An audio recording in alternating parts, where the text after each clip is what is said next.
Hello दोस्तों, नमस्कार। मैं दीपक सिंह अपने YouTube channel ABCD maths classes में एक बार फिर से आपका पुनः स्वागत करता हूं। आज हमारा जो टॉपिक होगा वो होगा लासा और मासा, जिसको हम इंग्लिश में कहते हैं LCM एंड HCF। तो सबसे पहले हम लासा और मासा, ये जो नाम है, इस नाम की चर्चा कर लें, क्योंकि इसी नाम में ही इसका सब कुछ छिपा हुआ है। तो हम देखते हैं कि लासा लासा जो है, इसका पूरा नाम होता है लघुत्तम समापवर्त। अब इसमें जो लघुत्तम समापवर्त है, इसका अर्थ क्या होता है? तो लघुत्तम का मतलब होता है सबसे छोटा। लघुत्तम का मतलब होता है सबसे छोटा। इसके बाद बात करते हैं समापवर्त की। तो समापवर्त दो शब्दों से मिलकर बना है, एक होता है सम और दूसरा होता है अपवर्त। अपवर्त हमने पिछली कक्षाओं में पढ़ाया है।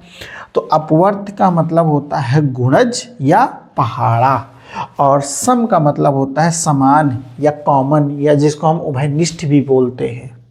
तो यहाँ से ध्यान देने योग्य बात यह है कि हम किसी भी संख्या का लासा कैसे करते हैं। सबसे पहले हम संख्याओं के अपवर्त लिखेंगे। संख्याओं के अपवर्त लिखने के बाद उसमें जो समान संख्याएं होंगी, जो कॉमन नंबर्स होंगी, उनको हम पकड़ेंगे, और उन कॉमन नंबर्स में जो सबसे छोटी संख्या कॉमन होगी, वही संख्याओं का लासा कहलाती है। यहाँ से हमने कुछ सवाल भी आप लोगों के सामने रखे हैं। जैसे सबसे पहला सवाल है 6 और 9 का लासा। तो 6 और 9 का लासा निकालने के लिए पहले हमने 6 और 9 का अपवर्त लिख लिया है, 10-10 अपवर्त लिखे हैं। तो यहाँ से देखते हैं 6 और 9 के अपवर्त में कौन कौन सी संख्याएं समान हैं, कौन कौन सी संख्याएं कॉमन हैं। तो यहाँ से हम कॉमन देखते हैं। तो कॉमन देखिए, हमको मिला 18। इसके बाद हमको क्या मिल रहा है? 36। इसके बाद हमको क्या मिल रहा है? 54। और आगे हम अपवर्त लिखते जाएंगे तो हमको और भी संख्याएं कॉमन मिलेगी। लेकिन अगर हमको एक संख्या कॉमन मिल गई तो हमारा वहीं पे आंसर खत्म हो जाता है। लेकिन यहाँ पे आपको 3 मिला है, इससे हमें कोई समस्या नहीं है। तो यहाँ पे हमारा इन दोनों संख्याओं का जो लासा है, वो लासा हो जाएगा 18, क्योंकि ये सबसे छोटा है। ठीक, 3 संख्याओं का लासा हम ऐसे निकालते हैं।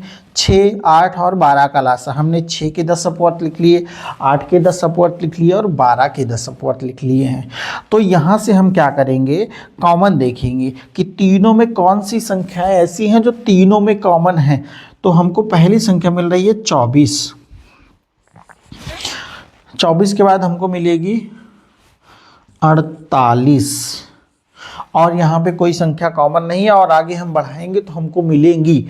तो यहाँ से हम देखेंगे कि हमको 2 संख्याएं कॉमन मिली है, 24 और 48।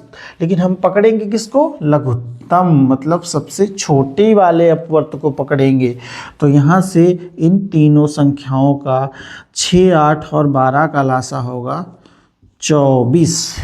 ठीक, बहुत ही आसान है, केवल एक बार इसको देखने की ज़रूरत है। लासा एक और ध्यान देने वाली बात है कि हमने पिछली कक्षा में बताया था सहअभाज्य संख्याएं।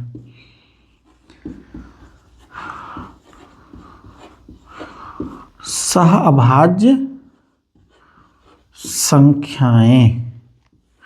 तो सहअभाज्य संख्याएं होती क्या हैं?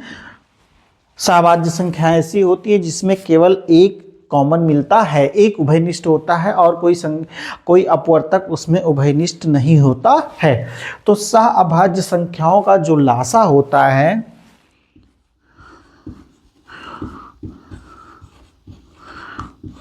सहअभाज्य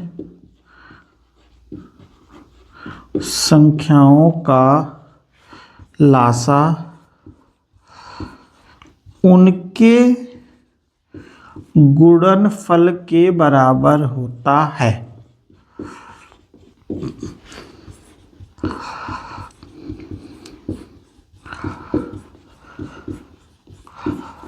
ठीक, जो सहअभाज्य संख्याएं हैं उनका अगर हम मल्टीप्लाई कर लेंगे तो वही उनका एलसीएम भी आ जाता है। जैसे हम पहला ले लेते हैं, दो सहअभाज्य संख्याएं, जैसे हमने कहा 7 और 20, ये दोनों आपस में सहअभाज्य हैं, क्योंकि जब हम इनका अपवर्त निकालेंगे तो केवल एक ही ऐसा मिलेगा जो इनमें कॉमन मिलेगा। तो 7 और 20 का लासा अगर हम निकालें तो दोनों का आप गुणा कर लीजिए, तो सीधा हमारा आंसर आ जाएगा 140। तो इस प्रकार से हमने सीखा कि संख्याओं का लासा यानी कि एलसीएम कैसे निकालते हैं।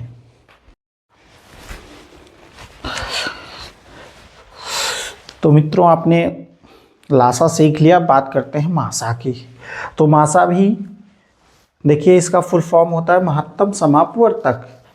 ये भी दो शब्दों से बना है, महत्तम और समापवर्तक। महत्तम का मतलब सबसे बड़ा होता है और समापवर्तक दो शब्द है इसमें, सम और अपवर्तक। सम का मतलब होता है समान और अपवर्तक का मतलब होता है गुणनखंड। इंग्लिश में इसी चीज़ को हम कहते हैं HCF, highest common factor. Highest मतलब सबसे बड़ा, कॉमन मतलब समान या उभयनिष्ठ, फैक्टर मतलब गुणनखंड।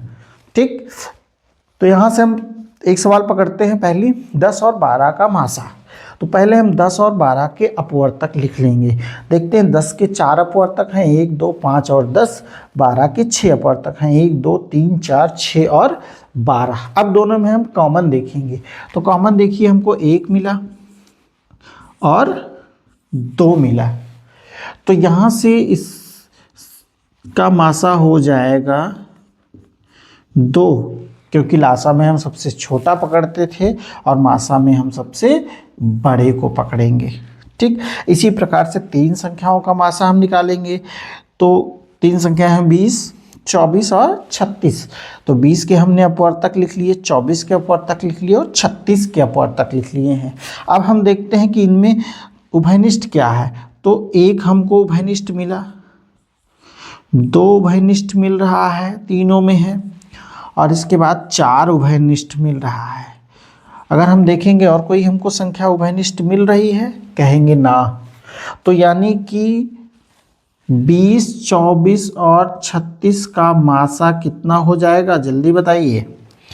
4, महत्तम को पकड़ेंगे, सबसे बड़ी संख्या को, तो इसका मासा हो जाएगा 4। अब हम बात करते हैं कि सहअभाज्य संख्याओं का मासा। तो सहअभाज्य संख्याएं पहले ही बता चुके हैं, जिसमें उभयनिष्ठ 1 होता है। तो सहअभाज्य संख्याओं का मासा सदैव 1 होता है।